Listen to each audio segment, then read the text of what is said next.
¿Qué tal amigos, amigas? Bienvenidos a El cuentista de Hamelin. un curso breve, básico y virtual sobre los principios del cuento.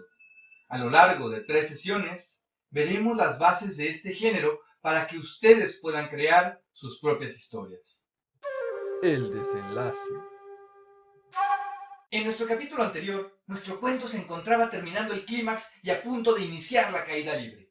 Esta caída libre marcará el inicio del desenlace, por lo que es importante que utilicemos este momento del texto para atar todos los cabos sueltos que faltan y darle así un buen cierre a nuestra historia. En este punto, son muy útiles las frases cortas, los eventos contundentes y, en suma, la acción fluida, pues ya hemos pasado del momento de mayor tensión y ahora solamente estamos llevando a nuestro lector nuevamente hacia el orden. Es importante señalar que este orden puede ser el que previamente fue perdido o incluso un orden nuevo establecido a partir de las acciones de nuestro protagonista. El desenlace suele acarrear la mayor potencia del cuento. Considerando la brevedad que caracteriza este género, la resolución es su marca estilística respecto de otras piezas narrativas. La novela es un maratón de largo aliento. El cuento es la carrera que se toma para pegar un salto con garrocha. Como decía Cortázar, el cuento debe ganar por nocaut. Debido al anterior, el cuento clásico prefirió finales epifánicos, condensados en la frase final, cerrados y que funcionaban como una contundente descarga. Me gusta citar, por ejemplo, a Berenice, de Edgar Allan Poe, donde en la última línea cae la caja y se ven los dientes regados por el piso, ¿no? El cuento moderno, al contrario, inventa los finales abiertos.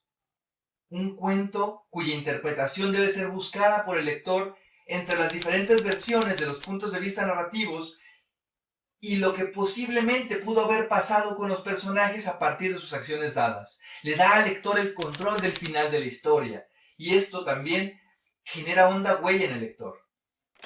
Por su parte, el relato postmoderno pone en duda incluso la noción misma de final. Mediante juegos metaliterarios, convierte la ficción en un uroboros que abraza al lector y lo encierra en sí mismo, sin saber realmente si el texto ha finalizado. Dentro de la tradición cuentística existen finales que vamos a llamar arquetípicos o tradicionales. Estos cierres resultan válidos dentro de algunas obras muy puntuales, como los cuentos de hadas. Por ejemplo, vivieron felices para siempre, ¿no? No obstante, cuando son implementados fuera de los contextos que les son propios, es decir, los cuentos infantiles, por ejemplo, caemos en lo que llamamos un final cliché. Las telenovelas son un ejemplo padrísimo. Tenemos que buscar no algo nuevo que contar, sino una forma distinta de contarlo.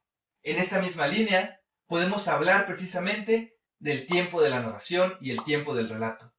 El tiempo de la narración será entonces cómo contamos la historia, mientras que el tiempo del relato será cómo pasaron los hechos. Se puede dividir en ad ovo, cuando se inicia desde el principio mismo del relato y comienza a narrarse de manera cronológica hasta el final. In extrema res, cuando al contrario, comenzamos en el final de la narración y vamos mediante flashbacks hacia el principio del relato. E in media res, que es cuando comenzamos justo a la mitad de la historia. Piensa entonces qué es más conveniente para tu relato y qué le dará mayor fuerza, mayor carga de tensión. En suma, el cuento debe ser al mismo tiempo una dulce tonada que atraiga a tus lectores y el contundente golpe del final que los arroja a un precipicio, tal como el flautista hizo con las ratas.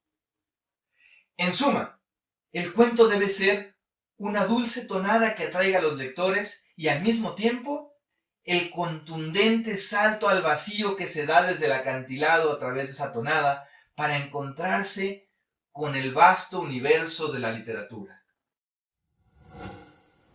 Gobierno de México.